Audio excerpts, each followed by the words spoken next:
We're Joel, Neher, and Vandertie, and this is our final project presentation for ECE 353. The project that we decided to go with was a version of Bopet, where instead of playing by yourself like you would with a normal Bopet, you actually compete against another player on a separate board. So in order to start the game, you have to hit the reset button on the receive board and then also on the transmit board. The reason we decided to go with this setup is that we wanted both boards to have the same sequence to make things fair. So I'll start, like I said, I'll hit the reset button on the receive board, and now also on the transmit board. And what you'll see is it goes through a sequence of images, and then it goes into a new state. In this state, you see a command. This one is B to the right on the screen, and you also see an LED countdown. So that countdown is actually a timer. It lets you know how much time you have left in order to execute that command. So that command, which is B to the right, corresponds to pushing the right push button. Other commands include T up, which means toggle up or swipe up on the joystick. There are several others. All the push buttons have a command.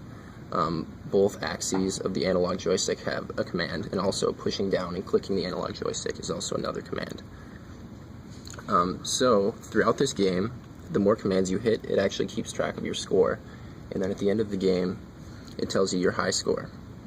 And if this high score is better than the previous high score in memory, it actually writes to the EEPROM in memory so that this score is remembered.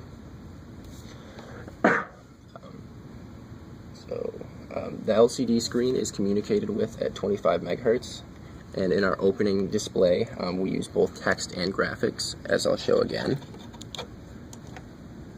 There was the Wisconsin image, and then also kind of a title logo for our game, which is Bopet.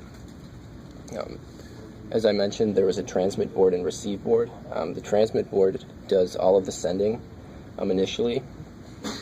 With this sending, we also keep track of any packets that are dropped and sent, and those are actually printed out on the bottom of the LCD screen every 5 seconds. As you can see on the left, there is an S with a number, which corresponds to sent packets, and there's a number on the right which corresponds to dropped packets. As you can see on the left, there's 31. This corresponds to the 30 characters we initially sent the receive board, and then also one extra bit to just let it know that we're done transmitting.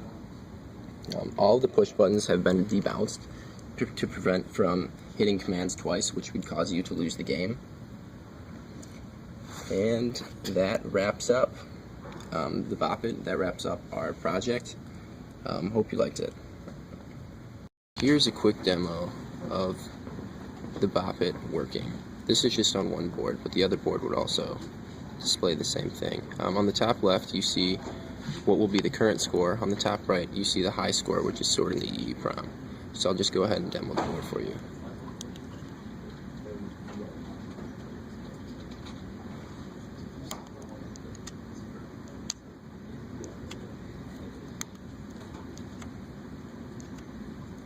As you can see, the timer picks up.